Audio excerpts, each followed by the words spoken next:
So I'll be presenting today the diagrammatic notation that we've developed. This is something we've worked on since 2019, where we had a team, an interdisciplinary team that developed a way of diagramming belief systems in general.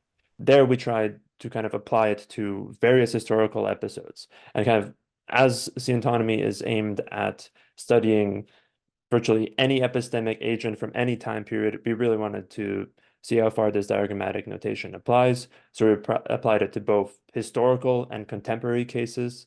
Here you can see a list of the various time periods and agents we applied it to. For instance, we talked about medieval Islamic medicine, medieval Aristotelian theology and cosmology, European magic, late 18th century French chemistry. Aryan physics is another one that comes up.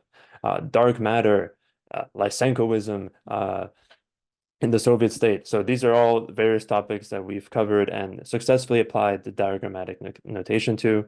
And we're looking to further expand this list. But essentially, the diagrammatic notation is the way, one way with which we interact with the history of science. It is the way we kind of crystallize the ideas we've found into one diagram showing, for instance, a comparison between multiple agents, an argument, the categories or ontology used by a certain discipline, the questions accepted within a certain discipline. So all of these kinds of epistemic entities and relations that Paul talked about are diagrammed using our notation. Our goal is for the diagrams to be superior to pure text in, for instance, locating gaps and inconsistencies in historical sources, and ultimately solidifying our knowledge of the historical episode and how we communicate it. An interesting point to start is kind of to show what the notation involves. So this is basically a broad legend of the various symbols we use. I won't be going over them, but just to get an idea of the breadth of the elements we use. So for instance, we have symbols for all of the epistemic entities, be they questions, theories, and the various flavors of theories, such as descriptive, normative, and definitions. We have symbols for epistemic agents, mosaics, which you can kind of loosely interpret as belief systems, and then the relations between these epistemic entities. We'll get into all of these shortly. We also have the temporal elements to kind of describe things in diagrams such as timeline diagrams. And there are many types of diagrams that we have, and I'll introduce a few of them with examples now. So the first one we have is a timeline diagram, which is not uncommon to all sorts of diagrammatic notations. What ours aims to provide over and above typical timeline diagrams is that we can represent epistemic content more clearly. For instance, in this diagram, we are focusing on 3 epistemic agents in late 18th century French chemistry. We're focusing on Lavoisier, Priestley, and the general French chemistry community. We see we are also diagramming 3 questions. Does caloric exist? Does phlogiston exist? And what are the entities in the reduction process? And we can see the answers to these questions depicted in the timeline. So for instance, we see that Lavoisier accepted that phlogiston exists around the 1770s onward. And Priestley, for instance, did not accept caloric at any point. We also see at the top some certain events that happened, and we can kind of infer what the result of those events were. So for instance, the reduction of red calx of mercury without charcoal, that kind of inspired Lavoisier to propose oxygen theory, but that was only kind of viewed or entertained by the broader French chemist community a bit later in 1777. So hopefully you see the value of such a timeline diagram. It aims to represent more than just a series of events. It aims to show epistemic content divided by epistemic agent, questions, and our other ontological elements. In this case, the acceptance record of various answers to questions. Next, we have taxonomy diagrams. These are used to categorize the various definitions that an agent may use into types and subtypes. For instance, here we have Aristotle's view of the terrestrial elements divided into heavy and light elements, into earth and water, and air and fire, respectively.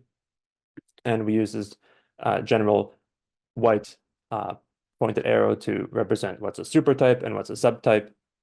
And as you can see, this may be useful for all sorts of diagrams or all sorts of epistemic agents.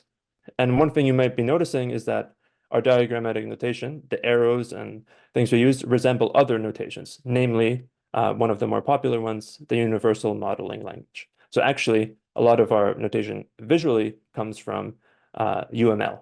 And we borrowed a lot of those entities, but repurposed them to represent certain epistemic entities and relations. Now let's get into one that tackles more directly some interesting epistemic relations. So here's a question theory diagram, and it would represent questions, answers to those questions, presuppositions of other questions, and organize basically the scope of a discipline. We'll kind of get into what that means in a later presentation, but essentially it can demonstrate what is the agent interested in, and what are the kind of initial questions they ask, further questions, more specific and more general questions, all in one diagram. So for instance, here, this is, I believe, an Aristotelian medieval diagram on what causes the manifold activities of bodies. We have two answers to that question. If we follow the right-hand side, we have that the actions of a terrestrial body are instilled by superior substances. And a natural follow-up question that presupposes this answer would be, what are the superior substances that instill actions in bodies? We see that on the right-hand side, and then the superior substances we see are divided into celestial objects and separated substances. So in this way, we organize a lot of information into one diagram. The main kind of bread and butter, however, of our diagrams will be these theory relation diagrams. These diagrams aim to depict an argument, essentially a flow of reasoning from certain premises, eventually leading to a conclusion. Here's quite a large one on a project on gender, with the conclusion being that gender is the mega social role. We won't get into it. We'll look in depth into the various elements that make a theory relation diagram shortly. And another type of diagram that we can make is a mosaic comparison. So this will compare what are, the belief systems accepted by various epistemic agents. Here we're comparing phlogiston chemistry with oxygen chemistry. We've seen this diagram in several other presentations today. It's essentially a Venn diagram where you have on the left-hand side what the phlogiston chemist would accept, on the right-hand side what oxygen chemists would accept, and in the middle what is accepted by both epistemic agents. So now this is the part where I'll invite you to follow along and learn the notation with me. We'll focus on theory relation diagrams. These are probably the most in-depth ones that usually we extract from certain passages in text. They could be spanning chapters of a book, for instance, or even just one paragraph of a text. And the aim is to capture an argument, a series of deductive steps. And let's go with a toy example or several toy examples. To start, let's look at this classic argument you might see in a PHL 101 class. Socrates is a man. All men are mortal. Therefore, Socrates is mortal. A simple argument. How would we diagram that? We'd organize each of the premises into their own box. They're their own theories. So Socrates is a man and all men are mortal. And at a lower level, we'd kind of show the next conclusion of those premises, which would be Socrates is mortal. We connect the premises with arrows pointing towards the conclusion. That's the essential gist of a theory relation diagram. And notice that when we use these full black arrows, we mean some kind of deductive argument is being made. So it must be the case that when you connect things with solid arrows, that the argument is valid. So it cannot be the case that Socrates is a man and all men are mortal, but Socrates is not mortal. So we make use of validity in our diagrammatic notation, though at times we might point out some inconsistencies in people's belief systems, but that's kind of a more advanced topic. All right, let's move on with another one. Some say Socrates was born in 470 BCE, while others say he was born in 469 BCE. Either way, He was born after the Battle of Thermopylae, which occurred in 480 BCE. So I'll organize the theories into the boxes, and kind of here's an initial question. How would you connect these boxes with arrows? Either way, whether he's born 470 or 469 BCE, he's going to be born before the Battle of Thermopylae. So maybe you would think of synthesizing the two statements into one, being a larger or statement. Here, my idea was a bit different, and that's to diagram them separately. So it's not that one epistemic agent accepts both statements. Socrates was born in 470 BC and 469 BC, but that two different agents or several agents have differing opinions, and either way, all of the agents will arrive at the same conclusion, that he was born after the Battle of Thermopylae. So one attempt would be to just link all the arrows, link all the premises together and arrive at the conclusion. However, notice that one, you would not generally accept both of the premises on the two flanks. You would only accept one of them. And two, you don't even need all three of these premises. You can make do with just two of the premises on either side. So instead, I would suggest this kind of arrangement. So notice you have a deductively valid argument on the left-hand side and on the right-hand side. If Socrates was born in 470 BCE and the Battle of Thermopylae took place in 480 BCE, it is the case that Socrates was born after the Battle of Thermopylae. Likewise, on the right-hand side. So in this way, notice that you don't need to conjoin all arrows from all premises to the conclusion. You only use the ones that are necessary to arrive at the conclusion. In this way, you usually want to be relatively minimal with your usage of arrows. Make sure the argument is deductively valid and don't include any unnecessary premises. This one's going to make use of definitions. Socrates is a bachelor. A bachelor is an unmarried man. Therefore, Socrates is not married. Again, this will be quite simple with a minor difference. We have separate notation for a definitional theory. In this case, the definition of a bachelor. But otherwise, it's just like the first example we took into account. So notice the difference between these two excerpts. In the first one, I specified what the definition of a bachelor is. In the second one, I'm just going to have a new excerpt. Socrates is a bachelor. Therefore, Socrates is not married. In this sentence, there's generally going to be an agreement that there's an implicit premise, and that's going to be the definition of a bachelor. To represent this kind of implicit premise, we're going to use a different kind of notation, and that's going to be this dashed line. And that's going to suggest that this premise wasn't stated explicitly in the excerpt, but it is nevertheless accepted by the agent making the statement. So this will happen countless times when you're analyzing a historical source. Agents will often just state basically the minimal statements needed to state their argument and exclude kind of commonly held beliefs as implicit statements, as being tacit within the text. And they're still part of the argument. They just need to be kind of noted that they are tacit. In this way, since they are not explicitly stated, you as a historian who are analyzing in this particular episode will need to be transparent and say that I don't know this statement directly from the text. I'm inferring it based on the context of the argument. So in this way, you're inferring that this definition of bachelor is being used in this case. It won't be so trivial in most cases, but here's just an instance of this. Now let's move on to a case that will include the next type of theory, a normative theory. So here's the excerpt. Socrates ought to be executed or exiled because he is impious. Now here's the question. What is the conclusion of this argument, and what are its premises? Andrew. I guess the conclusion is Socrates ought to be executed, and the premise is he is impious. Exactly. Thank you. And I guess you infer that because of the word because in this case. So because generally signifies a premise, and in this case, the conclusion would be that Socrates ought to be executed or impious. So we'd organize it as follows. So notice we have a couple statements explicitly stated. Socrates is impious, and Socrates ought to be executed or exiled. But we're missing something to make this a valid argument. We're missing an implicit premise. Do you have an idea of what that could be? Someone that is impious ought to be executed. Yeah, precisely. The impious ought to be executed or exiled, or the way you word it as someone who is impious ought to be executed or exiled. Either way, it works, and it makes it a valid argument. Now let's move on to slightly less trivial cases, and this time let's tackle multi-step arguments. So here's an excerpt. Saying or doing what is displeasing to the gods is impious. Socrates questioned the gods, making him impious.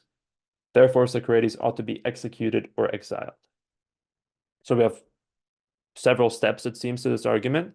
Let's kind of lay down the premises at first. Here are a few boxes. I've organized what's explicitly stated. There's some kind of definition of impiety, saying or doing what is displeasing to the gods. We know that Socrates questions the gods, Socrates is impious, and that Socrates ought to be executed or exiled. The remaining steps are to identify what's missing in the argument. And one natural progression is to go from the bottom to the top. So we know the conclusion, and we know one of the premises, let's say, immediately before the conclusion. We're just missing this box to the right. So in this bottom section, any ideas what could be added? So I forgot the exact wording we used before, but essentially, someone who is impious or does something impious ought to be exiled or executed. Yeah, so it would be what we used in the previous slide. I think that would fit perfectly well. So we have Socrates questions the gods. We're missing something to arrive at the conclusion that Socrates is impious. Questioning the gods is impious is going to be one box, and the other box will say that questioning the gods displeases them in some way. So in that manner, at the top, we would have, let's say, something like anyone who questions the gods displeases them. So anyone who questions the gods is therefore impious. Socrates questions the gods. Socrates is impious. And because the impious ought to be executed or exiled, so does Socrates. So this is a multi-step argument. We've identified 3 implicit premises. Now, it's very much a toy example, but hopefully it shows you basically the process of going from excerpt to argument. And this will essentially form the basis of more complicated arguments. So these are the foundations. Now let's try to apply it to a text. So the excerpts are from Judith Thomson's A Defense of Abortion. And just a disclaimer, there is no intention whatsoever to advance any position on the topic of abortion. We approach this as historians aiming to explain or reconstruct the belief system of Judith Thomson as found in this article. We do not aim to say that her arguments are correct or wrong. We're just aiming to state her beliefs in diagrammatic notation. So I'll read kind of the initial part of this excerpt and then diagram it. So she says, the most familiar argument here is the following. And she's talking about arguments against abortion. We are told that performing the abortion would be directly killing the child, whereas doing nothing would not be killing the mother, but only letting her die. Moreover, in killing the child, one would be killing an innocent person, for the child has committed no crime and is not aiming at his mother's death. And then there are a variety of ways in which this might be continued. So we'll stop there. Let's just try to diagram that those first few sentences. I'm going to provide one reconstruction of them, and this is going to be kind of the base argument we'll be using to later diagram. So we might say that the fetus is the person. The fetus has not committed any crimes. The fetus is also not aiming at committing any crimes. So that would be the sentence basically. It has no intention and is not aiming at his mother's death is what is said explicitly. But in general, it means that the fetus is not aiming to commit any crimes. And someone who has not committed any crimes nor is aiming to commit any crimes is innocent. This is one way of reconstructing it. It's a bit more complicated, but hopefully it makes sense. And we could conclude from that the fetus is an innocent person. We also want to conclude that abortion is directly killing the fetus, and that simply follows from the definition of abortion, which is the termination of a pregnancy that results in the killing of the fetus. As a result, we arrive at the conclusion, abortion is directly killing an innocent person. And that's going to be the base of the various anti-abortion arguments that Judith Thomson is going to expand upon and then later argue against. At the end of the day, she's showing that abortion is permissible in some situations, but we won't get to that for a little bit.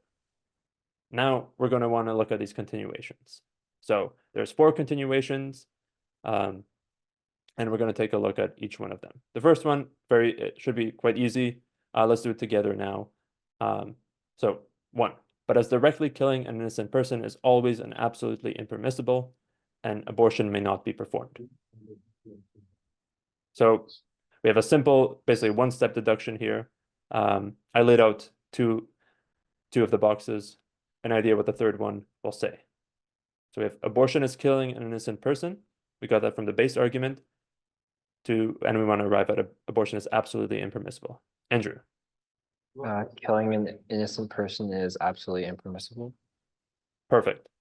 And that's pretty much exactly what Judith Thompson says, with a slight change in wording. So she said is always and absolutely impermissible. Either way works.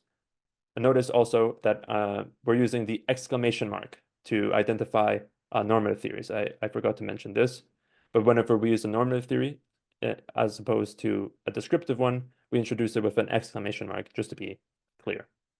So notice that, the right premise and the conclusion are normative statements. They say what is permissible, what isn't permissible, while the left one is just a describing a state of affairs. It's just a descriptive statement, which doesn't need an exclamation mark. I'll maybe comment on some kind of general principles. So for instance, first is language consistency. You'll want your diagram to use a consistent language. So you don't want to use different terms in different boxes. Try to have everything using the same language. Don't introduce new terms without introducing new premises. Ensure deductive validity. Don't forget exclamation marks if you need them for a normative theory. And another principle that you might want to follow is to be as faithful as you can to the text. So try not to interpret when you don't need to interpret, when you can just take words verbatim. That's usually preferable. But of course, generally, the author will use more flowery vocabulary, various synonyms for words, but you'll want, again, to maintain consistency in the diagram and use the same term. So although the author may use two different terms for the same thing, try to keep it to one term in the diagram. So Andrew, yeah, great work on the first one. Note, however, generally you would need an exclamation mark here to signify that this is a normative theory. Again, just a bit of a pedantic note, but otherwise it looks to be faithful to the text. So you use murder is always impermissible. You could have worded always or absolutely, or say mention both of those modifiers if you'd like. Both would be accurate and faithful to the excerpt. And the second and third ones were a bit more challenging. Again, mentions one's duty to refrain from directly killing an innocent person is more stringent than one's duty to keep a person from dying.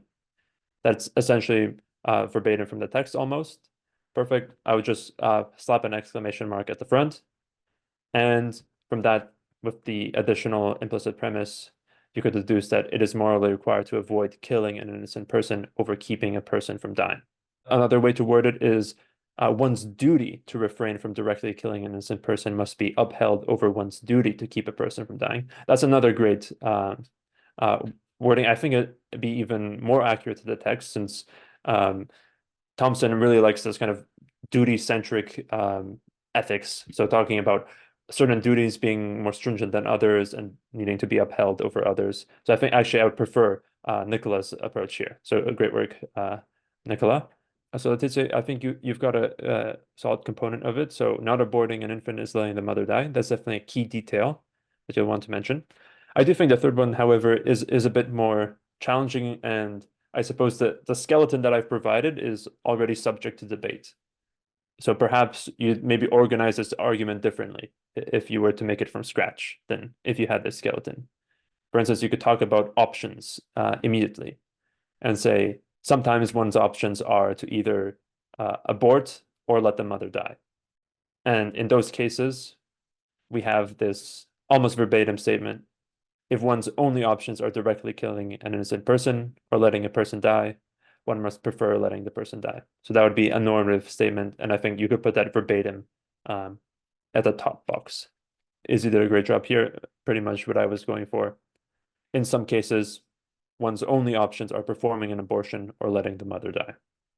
That's essentially what's relevant. And even in those cases, Thompson is going to say that these anti-abortionists are going to say you cannot abort even if it would save the mother's life because you are killing an innocent person, and you must prefer to let someone die rather than kill an innocent person.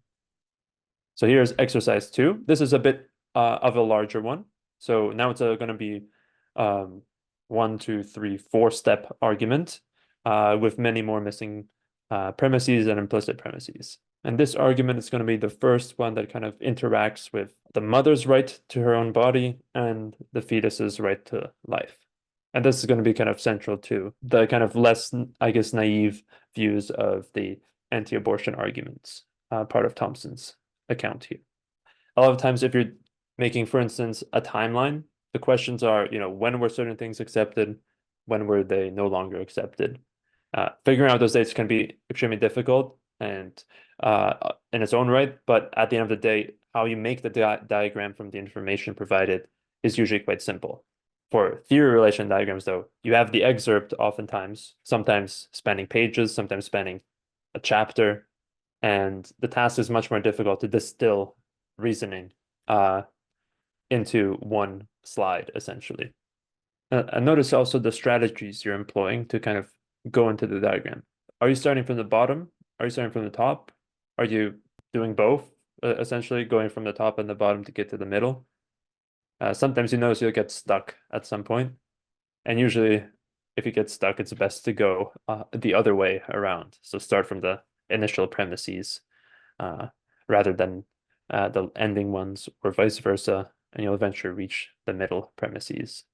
The top deduction, mostly everyone got. So every person has a right to life. The fetus is a person, therefore the fetus has a right to life. Just remember, having a right is going to be a normative theory. So I'd put an exclamation mark there. Nicola, you put the fetus is a person from the moment of conception. Great. That's, I think, even more precise. Do note that this is kind of from Thompson in general, not specifically from this excerpt. Thompson doesn't actually comment directly in this excerpt on the fetus being a person.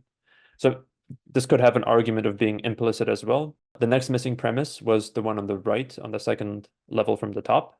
One of them would be that a person's right to life is more stringent than another person's right to their body. And the other one would be that the mother has a right to her body. So those would be the two additional ones, so both being normative theories as they pertain to a person having a right of some sort. Now, the conclusion would be the fetus's right to life is more stringent than the mother's right to her body. What we're missing here is a link between stringency and what you ought to do. Because you could just say one thing is more stringent than another, but that doesn't really matter in how you act. You can do either or, the less stringent one or the more stringent one. So the connection would be actually something we've used in a prior diagram from exercise 1. Let's see if anyone got it. It'd be something like Paul mentions, a more stringent right takes precedence over a less stringent one. Here, Izzy, I think you go a bit too specific, actually. Upholding the mother's right to her body by killing the fetus would infringe on the fetus's right to life. Although that would be accepted in this reformulation, I don't think it's a general principle that is being used. Oh, I see, Josh, here, you're splitting the boxes. That's interesting. And he used the box I was looking for. So a more stringent right must be upheld over a less stringent one. That's what gives us the kind of prescription. You ought to not kill the fetus and let the mother die. So that's what was missing, a connection between stringency and action. But great work, Josh, here. You've pointed out an initial thing. So the skeleton that I provided might not be the best way to diagram the situation. Here, for instance, you split it into this third level from the top into 3 boxes. That's very interesting. I'm just trying to switch it so it's dashed line. Okay. So you're providing actually more detail here. This is already encapsulated by the box essentially on the left, I suppose. Is it? So the fetus right to life is more stringent than the mother's right to her body. Yeah, you don't need this third one, right? Right. Okay. So the fetus, killing the fetus would mean not upholding the fetus's right to life. I suppose you could be extra pedantic about that. Yeah, I guess it's semantics. Yeah. Yeah. Fair enough. But this brings up another great point. So notice in language, generally, we have a good idea of what's a valid argument or not. But sometimes you could kind of spell it out in more detail or zoom in even further. So what does it mean to deny someone a right to life, their right to life that could be done by killing them, for instance? That's kind of how we understand a right to life and what its conditions are. So I think Josh does a potentially great move here in being extra specific about it. So what does it mean to not hold the fetus's right to life? That would, an instance of that would be killing the fetus. So I think this actually might be a better interpretation in that it provides more detail. Yeah, and for the definition of abortion, yeah, what matters is that it involves the killing of the fetus, or I guess the full definition would be the termination of a pregnancy that involves the killing of a fetus. That about does it for the exercises. So hopefully you've learned something that's useful. Notice we've used these tools also just for like general personal use. If you're diagramming your own political beliefs, for instance, we found it to be useful. Your own arguments with other people. We've had a lot of fun debating using diagrams before. We've also just used them to take notes, for instance. Ideally, like the ultimate note is a diagram, I believe, because it's basically you've extracted all the nectar out of your source and now distilled it into a beautiful diagram that summarizes, perhaps even several pages. So hope you found something useful and brought up some interesting questions. I had some other examples, but we won't be able to get to them today. One was going from excerpt into a more complicated diagram, and then you could kind of use a mosaic comparison to compare a pro-abortion argument and an anti-abortion argument using the mosaic folders. But hopefully just a visual representation of this suffices. Thank you so much for joining me, and hope you had a wonderful first day at the winter school.